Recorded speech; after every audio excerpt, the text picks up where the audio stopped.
in any way normal sensory function. And so that's a common thing. People so hovering kind of outside of themselves. So people leaving their physical realm, right? You leave, and I guess, do they feel okay being away from themselves? Do they feel like, jeepers, I got to get back into myself, like when you lost your phone or something, Yes. Or does it feel like, that's what I would be like, gosh, if I'm just milling around, it's almost like you're just naked, like you're as naked as you can be. You're naked down to your soul. That's a good assumption, and I kind of wondered about that too early in my research. But amazingly, even though these people are unconscious or clinically dead and may have had severe trauma or illness problems that led to that episode of unconsciousness, when that consciousness separates from their physical body, they essentially never describe any pain. It's unusual for them to feel fear about consciousness apart from their body. Far more commonly described is a sense of calm, a sense of peace, a sense, amazingly, that this is actually their real conscious self, that being non-physical and apart from their body down below. So that's a common thing that people say, oh, that felt a lot more real than the existence I've been having in my body. Oh, absolutely. In fact, we have a survey question, and we asked people about what they said, but what they ultimately decided about the reality of their experience. And in our survey of 834 people that had a near-death experience, where we asked that question, 93.8% said their experience was definitely real. And over as part of that, they were saying it was more real than anything they'd known in their earthly life. They typically have acceleration of consciousness. Amazingly, the substantial majority, even though they're physically unconscious or clinically dead, are actually thinking, processing at a speed they simply couldn't have done in their earthly life. A good example of that is we talked briefly about the life review. I mean, just imagine that. Here you are, unconscious or clinically dead, and yet about a fifth of people have a life review. They may see part or even all of their prior life. Here they are, unconscious just for often minutes, certainly less than 30 minutes almost always, and yet at that time they're reliving, viewing all that went on in their prior life. An amazing demonstration of just how rapid consciousness can be during a near-death experience. So that's you said 1 out of 5 people had that? Yeah, life review. Okay, life review, yeah, I mean, I think that makes sense, because the brain is like, the ultimate function of the brain is to organize. And I feel like a lot of times, I guess it would make sense if your brain is worried that it's going to shut down, it's still trying to, it would almost show, it almost seems like, say if it's trying to prove at the last second, hey, what I've been doing makes sense, here's my work. It's almost like you're trying to show your professor, like, look, I have the beginning, I have the next, I have this, doesn't this check out? Because does that make any sense, thinking like that? Absolutely. That's how I thought for a long time going into my near-death experience research. Absolutely. I assumed, as I think most people would rationally assume, that near-death experiences had to be due to physical brain function.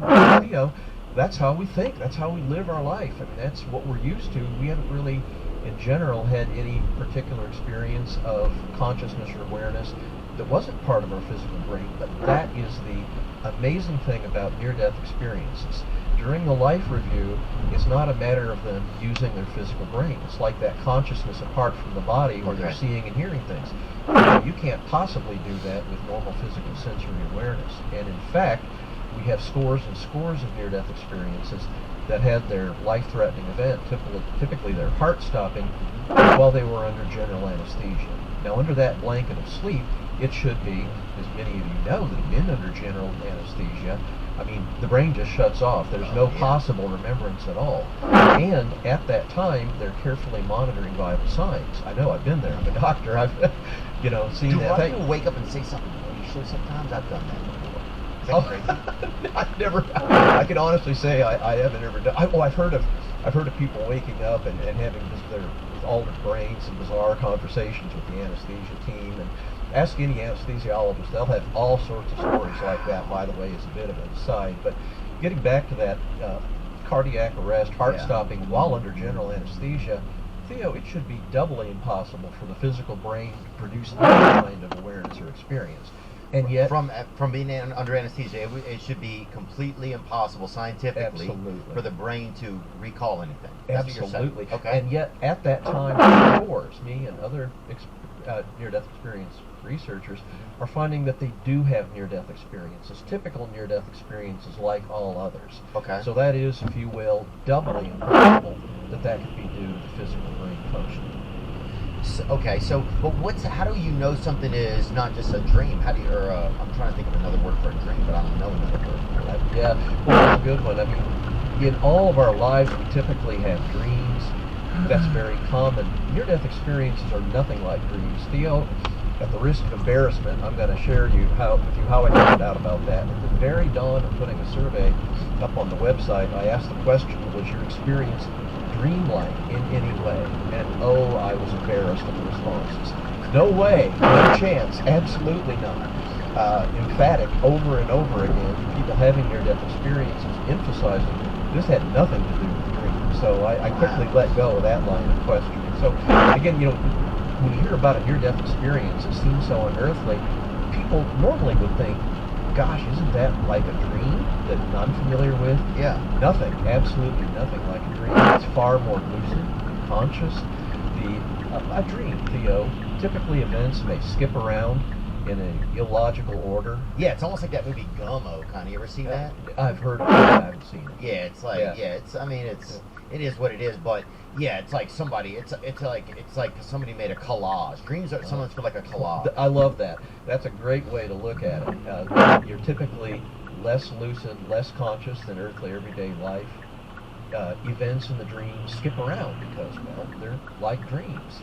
Yeah, you're hanging with your buddy, then you got a snake, and you walk inside of a window, and then everybody hates you, and then you have to go home because you did something. Look, we've all been there, Theo, so you're right. That's nothing like near-death experiences. While it's a different type of altered consciousness, it's actually a hyper-lucid consciousness. But it's interesting when you say that, because like whenever I don't want to like just equate this to ayahuasca, right? But I've done drugs in my life, Have you ever done any? No, I won't actually, say anything. no, I actually haven't. Yeah. Yo. Oh, yeah, and that's okay, right? And some people do, and some people don't. But when I went and did ayahuasca, it was not like doing a drug. People were like, "You get messed up," It's like, no, dude, it is a intense, emotional boot camp where like you're like you almost. Your thoughts suddenly have a response to them in a way. Like suddenly you're like the world thinks back at you. That's what it feels like. I never really was able to think about it. But the world, you can feel the world literally thinking back at you and reflecting. So you get so much. There's a lot of like solving of problems because you're not just wondering and putting things out in there and waiting for you to solve them. It feels like nature or the world or God or a higher entity or a collective entity or energy meets you halfway and helps you work like in real time. And it's a very loving, helpful entity or energy. Even though it can take you through some moments that feel challenging, it feels like extremely cathartic and helpful. So that's one of the things that made me fascinated when I started hearing about some of your work. I was like, oh, I wonder how much of this is similar to some of the experience that I had on ayahuasca, and I wonder what people's experiences are like, Well, I can address that. Okay.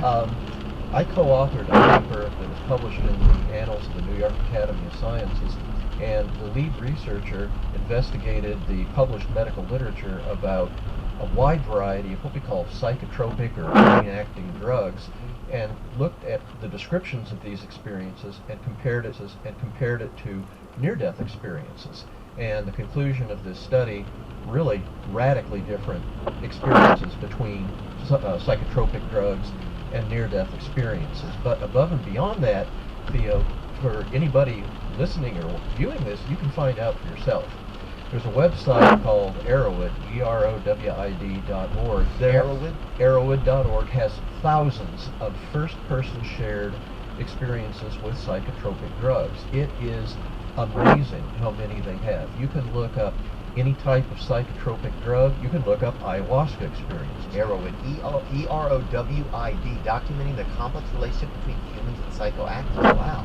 They have thousands of experiences. It is by far the best resource for anybody that would like to compare near-death experiences and what happens in near-death experiences with psychotropic drugs. Go there. You can look up ayahuasca, you can look up DMT, you can look up LSD. There are literally hundreds of examples of virtually all of these psychotropic drugs. I've done that, and very quickly you'll realize, as I have and others do that go through that exercise, that the psychotropic drug experiences shared by people that actually had them are, in general, radically different from what happens in a near-death experience. They're more hallucinatory. They're more often frightening. They're more often dreamlike in the sense that events can skip around. All you have to do is read 10 ayahuasca, especially 20 ayahuasca experiences from that source, and read 10 or 20 near-death experiences, and it jumps out at you immediately, the contrast. And finally, when we have our survey, people will often share, when they have a near-death experience, that they've also tried psychotropic drugs. And in general, they will state from the source, people have had both near-death experiences and psychotropic drug experiences, that the two experiences are radically different. The near-death experience is grippingly real. The psychotropic drugs are tending to be not real. That's what you'd expect with a hallucinatory experience. Damn, dude, you make me I want to have a damn near-death experience. Oh, well, I tell you what, and I want to emphasize that. I mean, a lot of people hear about the near-death experiences and go, wow, I got to go get me some of that. And I have to give I'm going to give a cautionary note, Theo, and I think this is important. Some people hear about near-death experiences, and tragically, a few people will actually do something risky with their lives, up to even considering suicide. And I think I want to emphasize that people that have had near-death experiences as a result of suicide attempts learn almost uniformly during their near-death experience that suicide attempt was a huge mistake. Virtually everyone that has a near-death experience as a result of an effort at suicide and then recovers will almost never attempt suicide again. And why? Because they understand life is meaningful. Life is important. They're here for a reason, even if their life is extraordinarily difficult. And by the way, if you commit suicide and don't have a near-death experience, you're much more likely, unfortunately, to attempt suicide again at some future time. Yeah. Well, also, if you're listening, you didn't commit suicide. That's a good point. No judgment to anybody that gave it a run or whatever. We're glad you're no good at it. Okay, that's good. But yeah, you didn't do it. The people that tried suicide, did a lot of them have near-death experiences? Well, I guess they did because they tried suicide, but that's a physical act of it. Well, and that's a good question, Theo. First of all, I want to point out that of people that have a life-threatening event, only about 10 to 20% of them will actually have a near-death experience. 80 or 90% don't. So you're saying if somebody falls off a cliff, somebody falls into like a butter churner or something, or somebody gets hacked by somebody gets beaten by train, whatever, domestic dispute, heavy domestic dispute, and something happens to them, you're saying only a small percentage of those will have then, within their unconsciousness, then have a near-death experience. Right. Does it matter how you get into unconsciousness on whether or not you have a near-death experience? No, it doesn't make any difference what that life-threatening event was as to whether you have a near-death experience. In fact, the only good research study found the closer to death you are, the more likely you are to have a near-death experience. Wow, so you got to walk over there, huh? Yeah, it's kind of interesting. Theo actually co-authored a scholarly book chapter where we looked at all the demographics. I mean, you name it, gender, location, what led to the near-death experience, and we could find no correlation with what the life-threatening event was, what your demographic background was. It didn't really seem to predict the probability of having a near-death experience when you nearly die, nor what the content would be. So you're saying, because I would think some ethnicities, probably like, the people in like Memphis or something might be more likely to have near-death experiences because there's more near-death going on. You know what I'm saying? I'll figure it out. I just saw your sign that said 124 Oxford Middletown, and I was like, shit, we're supposed to have that follow-up for the UAT testing. Oh. At 9:30. Oh, she didn't invite me. She invited you? Yeah, but that could be on me because it was supposed to be in the afternoon. I asked her to change it, and I just assumed she invited both of us. Well, I can make it. I You'll can make be it here? remotely. Okay. I got my laptop with me and my Okay, phone. I just didn't know if you were gonna be fussing with buses or anything. It should be quick, hopefully. Okay. Well, I'll send you the link tomorrow morning when I get in. Okay. Okay. 9:30 you Thank said. you. It's at 9:30. Okay. Yeah. See ya. See you.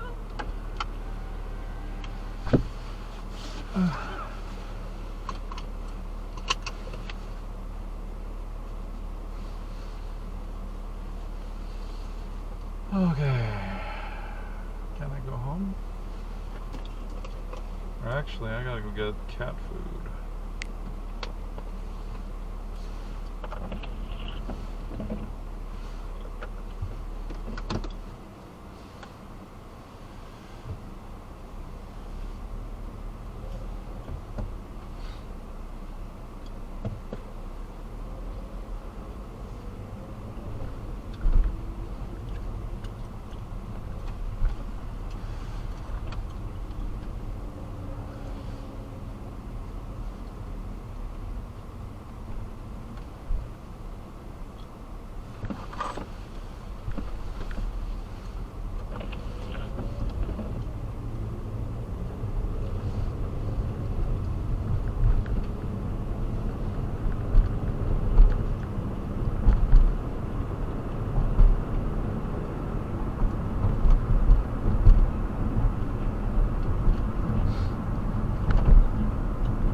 Pitches to voters in New Hampshire. We started off with 13 and now we're down to 2 people. And I think one person will be gone probably tomorrow. Your decision tomorrow is, do we want more of the same, or do we want a new generational leader?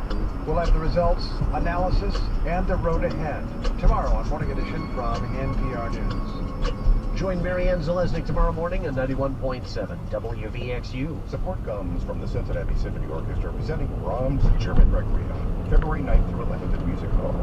Will Andre leads the CSO along with the May Festival Chorus in Brahms' large-scale masterpiece that is as much human as it is divine.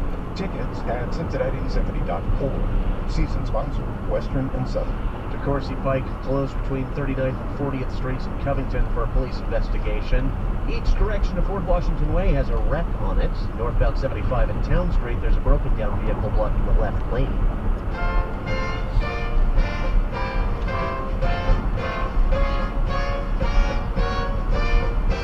It's All Things Considered from NPR News. I'm Mary Louise Kelly. And I'm Juana Summers. Coming up, Donald Trump has been mocking Nikki Haley's birth name. It's a new page in an old playbook for the former president. I know President Trump well. That's what he does when he feels threatened. That's what he does when he feels insecure. That story's ahead. First News. Live from NPR News in Culver City, California, I'm Dwayne Brown. The GOP primary in New Hampshire is testing former President Donald Trump's popularity in a state that leans moderate. NPR's Jung Yoon Han has more. Support for Trump in the state has only grown since 2016 when Trump won the Republican primary with 35% of the vote. He won the state primary again in 2020, but voters in New Hampshire ultimately picked President Biden over him in the general election that year. Now, in a showdown with former UN Ambassador Nikki Haley, Trump is looking to consolidate his base in New Hampshire. Voter Ellen Lanois says between the two, she's going with Trump. For her, there's a lot at stake in this primary. I think it's very important because the country's in really a lot of turmoil because of everything going on, and I think Trump can bring it back to normalcy. All polls will close by 8 p.m. Jung Yoon Han, NPR News, Manchester, New Hampshire. White House officials are stressing once again that funding for Ukraine needs to be approved by Congress as soon as possible, as the situation on the ground nearly 2 years after Russia's invasion is shifting. Speaking at a White House briefing today, National Security Council spokesman John Kirby said that Ukrainian forces are so low on military supplies that they need to ration how they use them, and that Russia knows where the weak spots are. The Ukrainians are making some tough decisions on the battlefield about what they're going to shoot and what they're going to save for another day, and the Russians know that. So part of this is trying to break the back of the Ukrainian people, but also trying to force the Ukrainians to continue to use munitions in defense of themselves. Meanwhile, the latest polling shows about half of Americans surveyed support continuing aid to Ukraine in its war against Russia. Stocks finished mixed on Wall Street today. The Dow lost 97 points. This is NPR. Good evening. It's 5:33 and 43 degrees in Cincinnati. This is 91.7 WVXU. I'm Bill Reinhardt. More students are missing from Ohio classrooms, with 46% of CPS students chronically absent last year. Other districts are facing similar problems. Now, State Representatives Bill Seitz and Dunny Isaacson want to pay students to attend class. Their bill would create pilot programs offering cash incentives for attendance and graduation. Seitz claims other approaches haven't worked. We've tried just about everything else. Truant officers, hiring additional truant officers will be far more expensive than the modest incentives that we're paying under this pilot, for example. The schools have thrown pizza parties to try to get people to show up to school and those kinds of incentives. Nothing seems to have worked. The bill had its first hearing last week. Seitz was a guest on Cincinnati Edition this afternoon. You can hear the full interview tonight at 8 o'clock or anytime at WVXU.org. Nearly 100,000 public pension recipients in Indiana will get an extra month's worth of benefits this year under a measure unanimously approved by House members yesterday. Indiana Public Broadcasting's Brandon Smith reports that so-called 13th check is now headed to the Senate, where its fate is uncertain. Public pension recipients received a 13th check, an extra month of benefits, nearly every year for the last 3 decades. But an impasse between the House and Senate in last year's budget over whether to do the 13th check or a 1% cost of living increase led to no boost at all. Republican Representative Bob Cherry's bill would rectify that for this year, sending out those 13th checks. They need these funds for the increased cost of food, transportation, heating bills, medicine. Cherry says he believes Senate Republicans have seen the light on the bill this year. A long-term plan for increasing public pension benefits is in the works for next year. For Indiana Public Broadcasting, I'm Brandon Smith at the State House. Scattered showers tonight, patchy fog likely as well, an overnight low of 39. More showers for Wednesday, otherwise cloudy but warmer. Look for a high of 52 tomorrow. Then scattered showers, maybe some isolated storms Wednesday night. It's 43 degrees now. This is 91.7 WVXU. Support for NPR comes from this station and from Indeed, designed to be an end-to-end hiring solution for businesses of all sizes to attract, interview, and hire candidates all from one platform. Learn more at Indeed.com/NPR. From BritBox, with the goal of helping people discover a world of British TV, including new original series Archie, The Man Who Became Cary Grant, streaming at BritBox.com/NPR. And from the listeners who support this NPR station. From NPR News, this is All Things Considered. I'm Juana Summers. And I'm Mary Louise Kelly. In a Republican primary field that at one time boasted more than a dozen candidates, former South Carolina Governor Nikki Haley and former President Donald Trump are the last ones standing. That means Trump's fire is concentrated on Haley, a daughter of Indian immigrants. And Trump is using that heritage to try to undermine Haley's candidacy and still concerned about her legitimacy for the presidency. For the record, that concern is unfounded. Haley, as the Constitution dictates, is a natural-born U.S. citizen. But this is a tactic Trump has used again and again through his political career. NPR senior editor and correspondent Domenico Montanaro joins me now. Hey there. Hey. So I'm going to get to the specific attacks against Haley, but let me start by taking you back to 2011. That is when, Trump was thinking about challenging Barack Obama, and he started trying to sow doubt about whether Obama really had been born in the United States. Yeah, you're really taking me back to an oldie but a baddie here. And, Trump was upset with Obama because Obama had belittled him, made fun of him during this White House Correspondents' Dinner. And then when Trump was deciding about maybe he would run, he sent investigators to Hawaii to look for Obama's birth certificate, trying to say that he wasn't born there, creating all kinds of doubt, saying that he needed to release a long-form birth certificate, that he'd only released a short-form birth certificate, and essentially was just taking what was an unusual name and othering him, and saying that because his father was born in Kenya, his mother supposedly, in Trump's view, born in Hawaii, and was just trying to create doubt about Obama, his legitimacy, and really use that to sort of fuel a political campaign, which, less than a decade later, he did use to his advantage. Yeah, well, and back in 2011, he managed to apply enough pressure that eventually Obama did produce that long-term birth certificate. Yeah, they really didn't want to do it, right? They didn't want to release this. We'd asked the White House several times, what are you guys going to do? Are you going to release this? Are you not? And it was typical for the Obama campaign and Obama White House to sort of wait a couple days until they actually then did the thing. And they did this time. They went and got it. Obama had to go to the briefing room at the White House and tried to say, okay, you guys happy?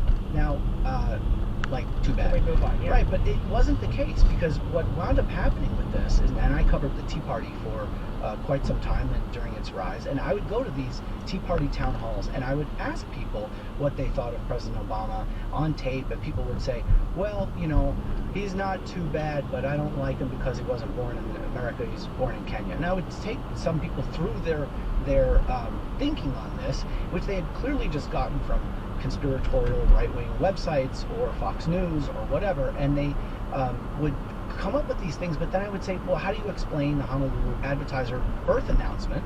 And I said, do you think his mother said, he's going to be president one day? And well, I really can't explain that. So that was that.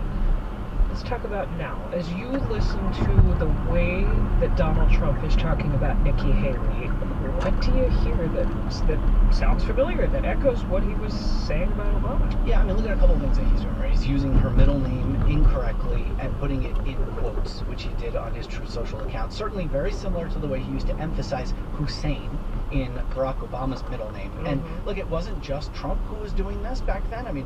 Trump today still will quote Rush Limbaugh, and who, the late Rush Limbaugh, who was, this conservative talk radio star, and he would always say Hussein, as if to say, this guy is not like you, he's not like me, and he's really not legitimate. And that's always been sort of the implication.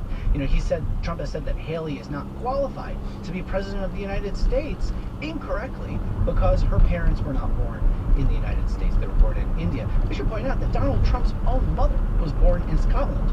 And the Constitution, obviously... And just to be clear, just to be crystal clear, Nikki Haley herself, which is all that matters here, she was born in the United States. I was just going to say, the Constitution does not say that your parents need to be born in the United States. It says that you have to be a natural-born citizen. While there's been, lots of debate over what natural-born means, being born in the United States is the most clear evidence for being a natural-born citizen. But this is exactly what Trump wants. He wants people talking about this. He wants people debating it. And the implication is that Haley is not somehow natural, regular, a normal American like his voters, and telling them, you and me, we're regular Americans, but Haley, really, she's not. Just to inject here, Donald Trump uses nicknames, uses demeaning language for all kinds of people, including white people. He calls Jeb Bush low energy Jeb. Little Marco is Marco Rubio. He's got Sleepy Joe. He's got Crooked Joe for Joe Biden. How is Ron this? Sanctimonious. There we go. How is this different? Just updated.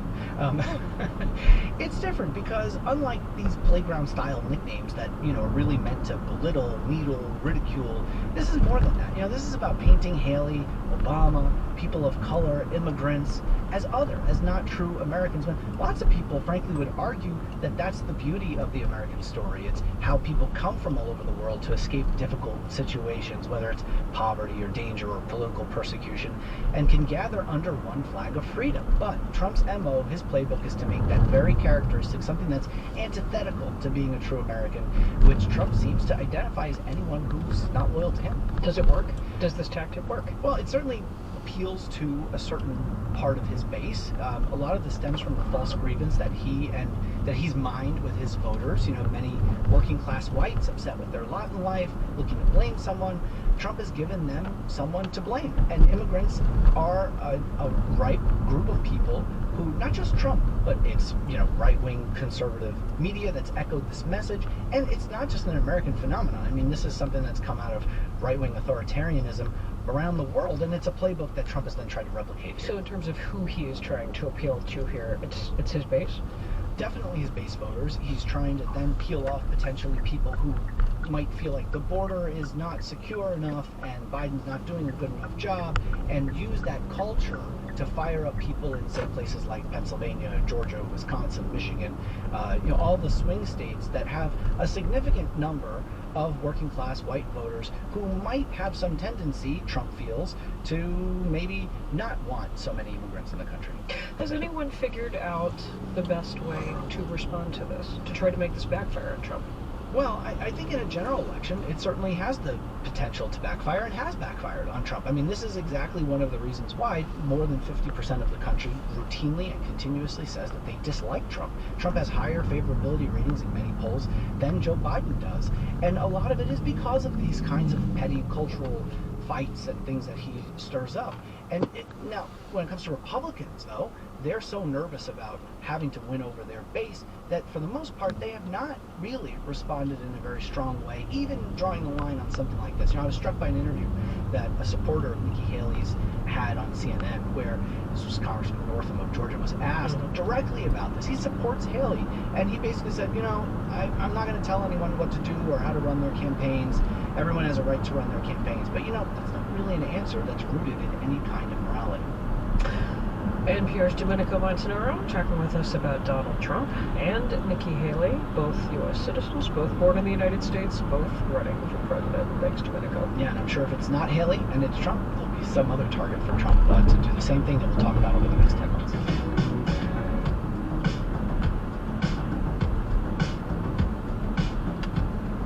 You're listening to All Things Considered from NPR News.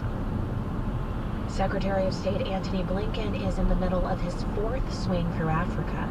It began in the remote islands of Cape Verde, and he took in a quick soccer match at the Africa Cup of Nations in Cote d'Ivoire with the Prime Minister.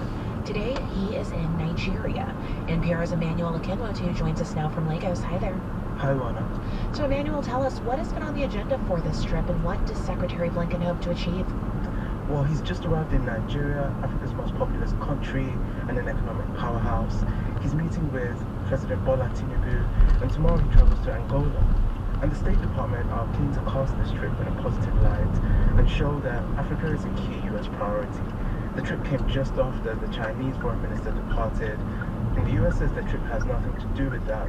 But China's the largest trading partner on the continent, and clearly that's a factor.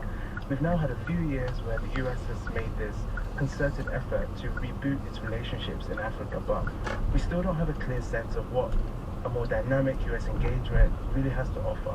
I spoke to Oge Onubogu. She's the Africa Director at the Wilson Center in D.C., and she said that the U.S.'s Africa policy has made progress, but we need more to show for it. I think over the last couple of years, we have seen more of a push to listen from the U.S. side, listen to African actors. And I think we are now at that point, at that stage where the partnership has to be seen on an equal level, on an equal playing field. And Emmanuel, as you've been reporting, there have been several military coups in West and Central Africa over the last few years, as well as rising violence in the Sahel. Has this been a key talking point?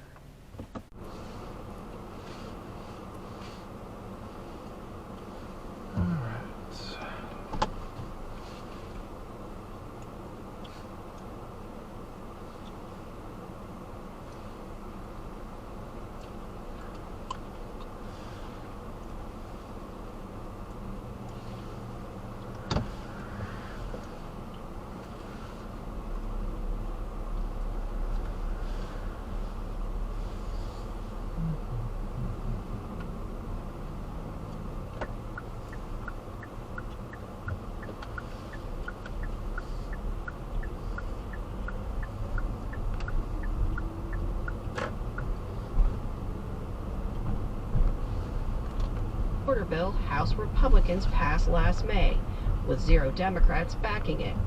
He's consulting with former President Donald Trump, who has criticized the Senate framework, which includes reviving some similar immigration policies to his own. North Dakota GOP Congressman Kelly Armstrong says he's open to a deal if it meets his test. I am open to doing anything that gives our Border Patrol and our authorities operational control over the border again. Some members, like Nick LaLota, a New York Republican, say they have specific policies they want to see in a deal, like a requirement that migrants stay in Mexico until a judge decides whether they meet asylum requirements. Border security has to start with remain in Mexico, a ban on mass parole into the country, and a prohibition against redeploying border agents away from the border. If it has those 3 things, I think everything else can be discussed. One veteran of complicated immigration negotiations, Florida Republican Mario Diaz-Balart, doesn't think President Biden will implement a new law, even if it gets passed, but says putting new tools in place could strengthen a new president. Ultimately, I think it's going to require a different president to actually secure the border, regardless of legislation. Bob Good, the head of the House Freedom Caucus, has 0 interest in a Senate border bill. It's worse than doing nothing to give political cover for a sham border security bill that does nothing to actually secure the border. If a plan advances, Speaker Johnson will decide its fate. He can move a bill designed to deal with the issue he says is his top priority, or he can listen to the hardline members who would rather wait for a new president in 2024 and preserve the issue for their campaign to keep control of the House. Deirdre Walsh, NPR News, the Capitol. The billionaire Bill Ackman has been in the headlines lately for the high-profile fights he has been waging with universities and news organizations. Ackman is an investor known for hard-driving tactics. They are part of a playbook he's honed on Wall Street. NPR's David Gura has been reviewing that playbook. He's with me now. Hey, David. Hey, Mary Louise. Who is Bill Ackman? Well, he's a highly influential hedge fund manager who is also a lightning rod. Ackman has made a lot of money over the years betting big against businesses he thinks are overvalued.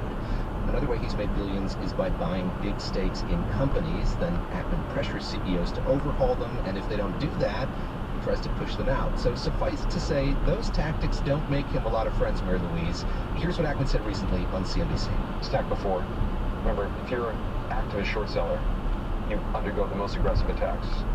So I'm kind of a battle-hardened person, right? Ackman is now bringing that aggressiveness to multiple wars he's fighting. Yeah, including attacks on elite universities, including my alma mater. Well, it all started with that. He wanted to bring big changes to Harvard, where he had also went to college and grad school. He, like you, a Harvard alumnus. This was personal. Ackman criticized the university's now former president, Claudine Gay, for how she responded to protests on campus over Hamas's attack on Israel.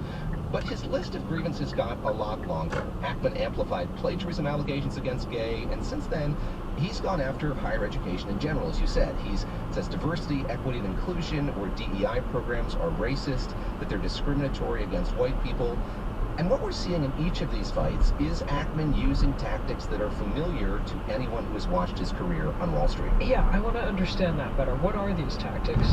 Well, in corporate campaigns, Bill Ackman is very aggressive. He starts by writing these long public letters outlining in detail changes he wants to see. He's been doing that now, but on the social media site X, where he's written some of the longest posts I've ever seen. Some of them are 5,000 to 6,000 words long. In the past, he's called on CEOs and board members to resign, as he did in a turnaround he engineered of the Canadian Pacific Railway. That was successful. It made him billions of dollars. Now, sometimes these fights don't go his way, but even then, Ackman will dig in, and he doesn't give up. That's what happened about a decade ago when he went up against a company called Herbalife, which makes nutritional supplements.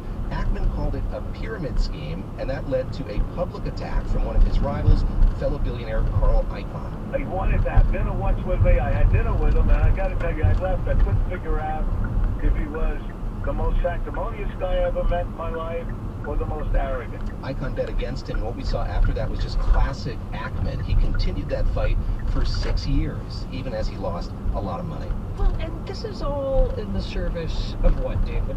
What is Ackman's ultimate goal? Well, he wants to see big cultural changes. Most recently, he committed $1 million to Democratic Congressman Dean Phillips, who's running an outsider campaign against President Biden.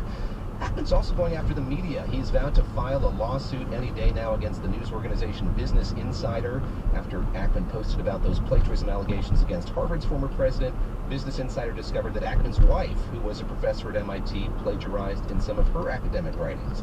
She's acknowledged that, by the way. She's apologized for it. In 2013, the reporter Maureen Farrell asked Ackman on CNN how long he planned to stick with that big and ultimately ill-fated bet against Herbalife, and this is what he told her. They've never had someone like me prepared to say the truth about the company. So how long are you willing to wait on your short I'm going to the end of the earth. Ackman used that same phrase in a post earlier this month. He said he'll pursue societally important issues to the end of the earth. And Ackman had a message for those who question his commitment, Mary Louise. He said, those people don't know me. Thank you, David. Thank you. NPR's David Gura.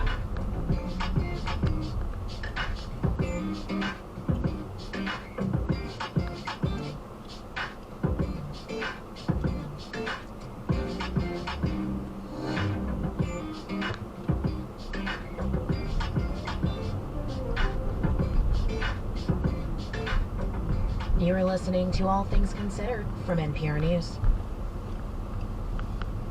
Support for NPR comes from this station and from your part-time controller, specializing in nonprofit accounting. Your part-time controller helps nonprofit organizations with their accounting needs, remotely or in person, at yptc.com/NPR. From Progressive Insurance, Progressive is looking for